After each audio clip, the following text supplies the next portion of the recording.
निशंक होई रे मना, निर्भय होई रे मना. प्रचंड स्वामी बळ पाठीशी, नित्य आहे रे मना. आता ह्या दोन ओळीच आपल्याला मनाला किती धीर देतात तुम्ही बघितलं का? तर बघा, याच मंत्राचा एवढा आपल्याला लाभ घेता आला पाहिजे. म्हणजे हा मंत्र म्हटल्याने नुसतं म्हणलं तरी आपल्याला धीर मिळाल्यासारखा मिळतो. आणि बघा, आपल्या घरात अनेक अडचणी आहेत, अनेक दुःख आहेत, अनेक संकट आहेत. ह्या जगात जो जन्म घेतो त्याला सुख आणि दुःख या दोन गोष्टींमधून जावंच लागतं. असं ह्या जगात कुणीच नाही आहे तो पूर्णपणे सुखी आहे किंवा पूर्णपणे दुःखीच आहे. प्रत्येकाला टप्प्याटप्प्याने सुख दुःख ह्या गोष्टींना तोंड द्यावेच लागते. मग ह्याच्यापासून आपल्याला लांब पळायचं का किंवा त्या सुख दुःखांना पाठ दाखवायची का? तर नाही, अजिबात. तर बघा, घरात बऱ्याच अडचणी असतात, मन खिन्न राहते, कधी कधी काहीच करावंसं वाटत नाही, सतत आजार असतात किंवा आपल्या कितीही देवाचं केलं किंवा कितीही देवधर्म केला तरी ते त्याचा काहीच फायदा होत नाही. आता पितृदोष असतो, बऱ्याच ठिकाणी काय होतं, पितृदोष एवढा जबरदस्त असतो की कितीही देवदेव केला तरी त्याचा काहीच फायदा होत नाही किंवा त्याचा लाभ मिळत नाही.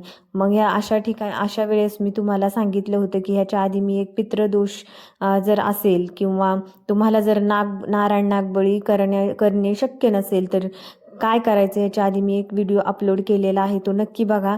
आणि बघा, जर तुमच्या घरात सतत चिडचिडेपणा, सतत भांडणं असतील, घरात सारखी किरकिर होत असेल, कोणाशी जमत नसेल, नवरा बायकोमध्ये सारखे भांडण होत असतील आणि मन सारखं उदासीन राहत असेल किंवा घरात असं बसायचं नको नकोसं होत असेल, कुठंतरी जावंसं वाटत असेल किंवा आत्महत्याच्या गोष्टी मनात येत असतील, तर हा उपाय नक्की करा. तो आहे तारक मंत्राचा. बघा, तारक मंत्र म्हणजे एवढा जबरदस्त मंत्र आहे.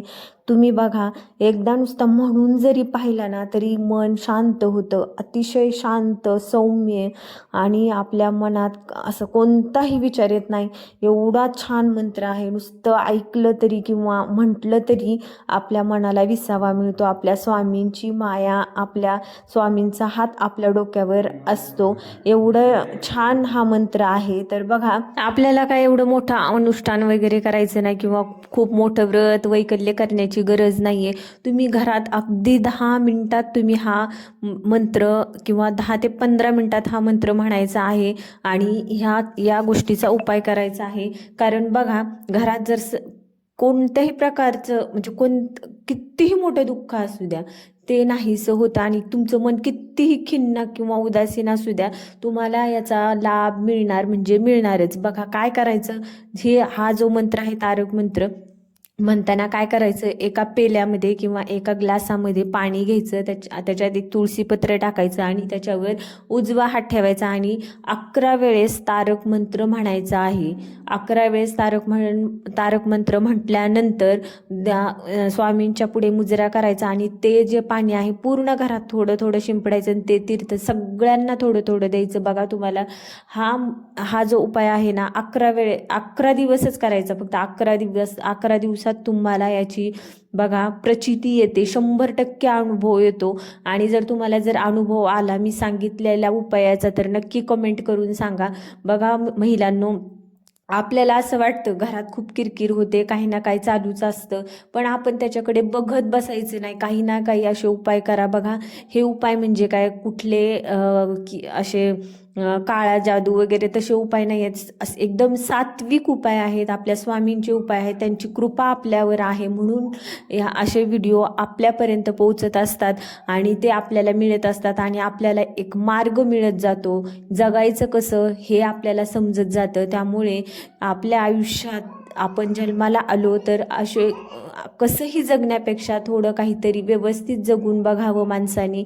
आणि देवाची कृपा छात्र मिळवण्यासाठी आपल्याला ह्या गोष्टी कराव्याच लागतात. तर बघा 11 वेळेस हा मंत्र म्हणायचा आहे.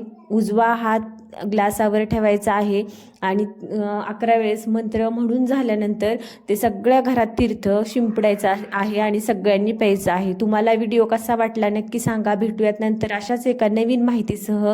आणि तुम्हाला व्हिडिओ आवडला तर आपल्या चॅनलला सबस्क्राईब करा आणि भेटूयात नंतर. तर चला, धन्यवाद. श्री स्वामी समर्थ. रामकृष्ण हरी.